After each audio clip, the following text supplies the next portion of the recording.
This dual-fuel 14500 flashlight is the kind that reminds me that there are still boundaries to push and cool new features to be invented, and the result is mixed, as always. The Loop Gear SK03 carries a distinctly futuristic design aesthetic, high quality, and overbuilt of titanium.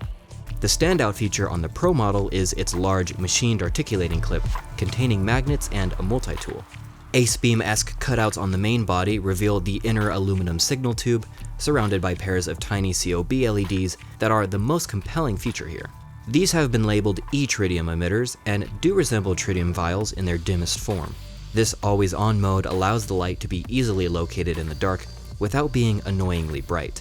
They actually are dimmer than the aux emitters on my Andro lights, and they just look super cool in my opinion. I really love this feature.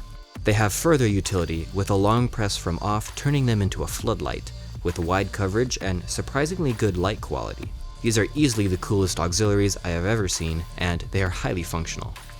What is less functional is the large clip thing on the Pro model. This bulky add-on promises to provide a hands-free way to angle the light, with its 2 strong magnets on the side and 2 articulating joints. It's an interesting idea, and works reasonably well, while looking really cool in my opinion. Twisting this small disc unlocks the multi-tool, which slides out of the end of the clip. The small Damascus blade and bottle opener combo is reasonably sharp, but, well, it functions, I guess. This is to knives what your smartphone is to flashlights. Useful in a pinch, sure, but no more. It is, however, very fun to fidget with. The clip really is just a gimmick. More than anything, it provides aesthetic and fidget value, but I did not find that it enhanced the light's utility in any real way. Actually, it was less useful to me because this absolutely sucks as a clip, while adding a lot of weight. I appreciate the creativity, but really, the normal 2-way clip provided in the box is easily the better option if you want to actually do pocket clip things.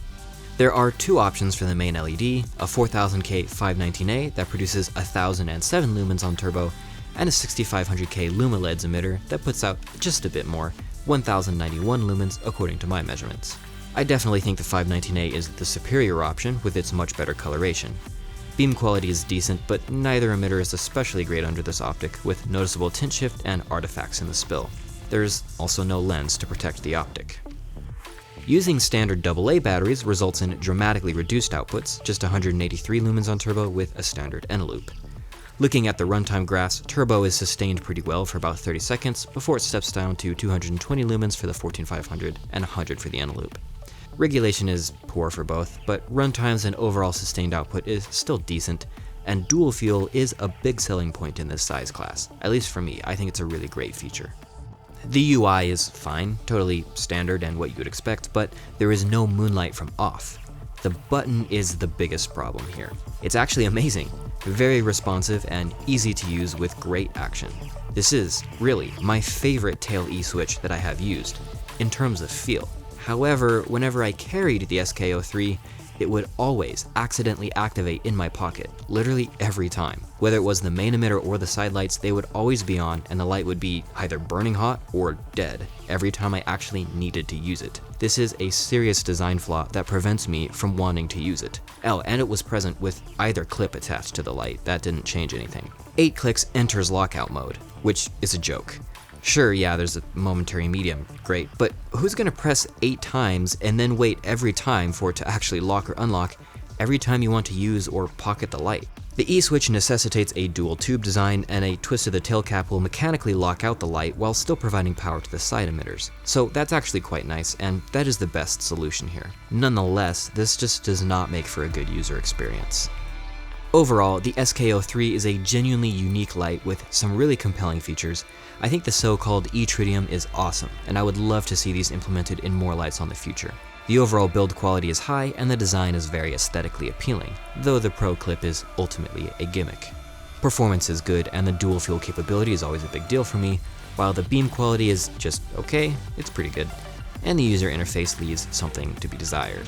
Sadly, the accidental activation is bad enough to be a deal breaker for me.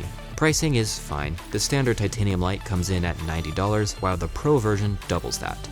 The aluminum models are $60 and $90 respectively. And if you wanted to spend way more on a fancy material, that is an option. Overall, this is not a light I recommend, But if the design speaks to you and you're okay with the flaws, it's a unique and truly innovative option. I definitely would recommend the standard version over the Pro model with its clip thing. Well, Loop Gear wanted me to join their affiliate program, which I don't know that this video will sell any of these, but I guess you can support the channel if you use the link. They sent me the first light. I requested the titanium version and forgot to request the Pro specifically, which they then also sent me. So big thanks to them for actually sending me 2 of these pricey products. Be aware of my bias because of that. And that's all. This year I have reviewed a lot of 14500 size lights, so if you want more of those, here's a playlist featuring everything with said batteries.